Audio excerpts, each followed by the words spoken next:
On feeling... Okay, we're starting now. Ready? Yes, all right, also delete that. Delete that. Oh, God, Jimmy. Delete it all. Oh, can I just start over again? Welcome to Mom Blog. Hi, everyone. I'm trying something new. Well, I've done this before, but I'm trying a new thing this week where Jimmy has been taking a video editing class. So I'm recording some raw material for him and for you. I'm going to read this week's essay on feeling decrepit. Death, middle age, and an argument with myself. Unsurprisingly, it was the presence of death that did it. This winter, I lost 2 uncles, both in their 70s. Each death had an explanation, an illness, that provided a logical narrative for their demise. As I sat with the hard truth of their sudden absence, I realized that narrative didn't really matter. Either way, my beloved family members would creep towards 80, maybe 90, possibly more, but either way, they were going to die. I know this. You know this. If you didn't, I'm sorry to be the one to tell you. What surprised me was this. It was math. Math surprised me. I'm 38, believe it or not. That's basically 40 if you round up. 40 is half of 80. Half. If I'm very lucky, I'm about halfway through my life. Has everyone already been thinking about this? What are we going to do about it? Plenty of times I've imagined a young death for myself. During airplane turbulence, that time I convinced myself I had deep vein thrombosis, when Jimmy forgets to lock the door after I've been listening to a true crime podcast, and then the spiking horror of becoming a parent, the grim planning one must do to be responsible just in case. Somehow, despite all of these horrific imaginations, I'd never imagined myself aging. Preparing in advance to turn 40 feels like a big deal. I remember that preparing to turn 30 also felt like a big deal, but somehow it was still sexy. That is not how I feel at the moment. Well, at this moment, I feel okay, but you know what I mean?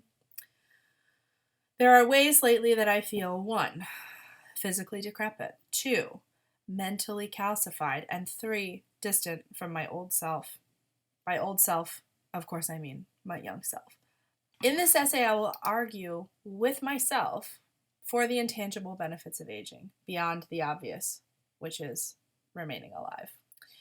First, let's tackle the most obvious sign of aging, the physical decrepitude. I tell my own students not to begin with a dictionary definition, but I cannot resist copy-pasting the root of this almost onomatopoeic word. From Latin, decrepitus, from D, down, plus crepitus, past participle of crepare, rattle, and creak. So decrepit literally means down into the rattle and the creak. Last week, my physical therapist had me do some leg presses that felt easy enough in the gym, but for the next 3 days, I could barely straighten my legs, let alone walk. Obviously, this speaks more to me being out of shape than being elderly, but I don't remember ever being so sore before, so stiff, so slow to recover. Rattle, creak. There's a lot more to say here, but I don't think I need to. The young among us say, I-Y-K-Y-K. If you know, you know. Just translating that in case anyone doesn't know internet slang. What I will say is becoming a parent to a daughter who shares certain physical characteristics with me is illuminating. Something weird about me is that the bottom of my feet are orange. Not pink, not yellow, but fully orange. And Rosalind has, for better or for worse, inherited that. It's not the kind of thing I think about all the time because literally, what can you do? Eat less carrots? But when I see it on my child, I see it anew and I love it. The way the grapefruit color of her soles offsets the milky white of her leg is so beautiful to me. I can hardly stand it. Might I feel the same about my own feet now? What if the old body I had and have is better than I thought it was? Something to consider. The next subject to tackle is that of mental calcification. There are a few ways this shows up for me. The inability to follow fashion trends anymore is one key example, or I feel like I can't follow them anymore. would be more accurate. In trying to solve the other problems of my body, I went hunting for some comfortable pants at the mall. No store had what I wanted, a pair of plain, black, wide leg sweatpants. If you know where to get these, please, for the love of God, send me an email. I decided I needed these because they would represent a step forward, trend-wise, from my casual closet. My other sweatpants were the wrong shape and made me look old. The problem with the trends now is that we've already been through them all, and the bell-bottom yoga pants at Old Navy sent me into a kind of psychic time warp I was completely unprepared for. There I was, in my childhood mall, looking at a woman I didn't recognize in pants I used to own in 1997. In the grand scheme of things, this is not a big deal, but it's kind of Mom Blog's deal to capitalize on these seemingly meaningless moments. I wandered into Athleta. Have you been there? I'd never been there before. Someone in orange wide leg sweatpants offered to help me. Do you have any black wide leg sweatpants? I asked. You mean like these? Said the girl, pointing to her pants. Yes, but black and without the seam down the front, I said. The girl stared at me and thought for a minute. We have velvet ones, she offered. No, thank you, I said emphatically. But I'd forgotten I was wearing my mask, so it was impossible for her to sense any humor in my retort. I did not want velvet pants. I have never wanted velvet pants. I've definitely owned velvet pants. I just wanted one pair of perfect sweatpants that would change my entire life. Was that so hard? The girl widened her eyes. You can look through clearance, she said, giving up. You might find something.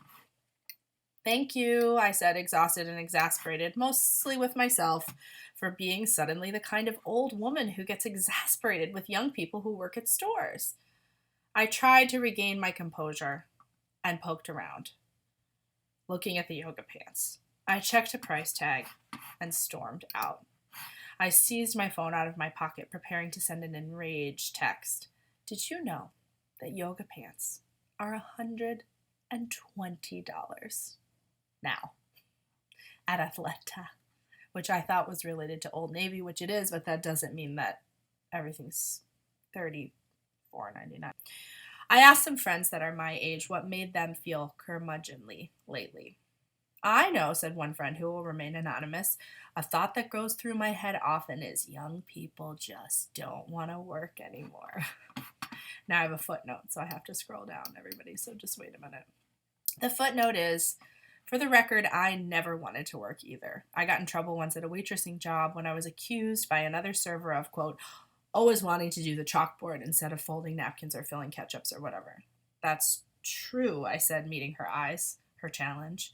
I was taking my time drawing an ivy border around that day's specials. Of course I'd rather do the chalkboard. She didn't have anything to say to that. An essay later on universal basic income.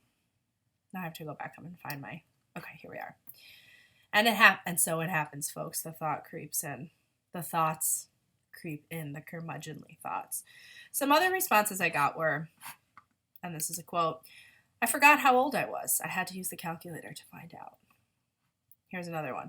Debating, tweezing my gray eyebrow hair. Every eyebrow hair is precious when you are an FOP, former over plucker. Thanks, 90s trends.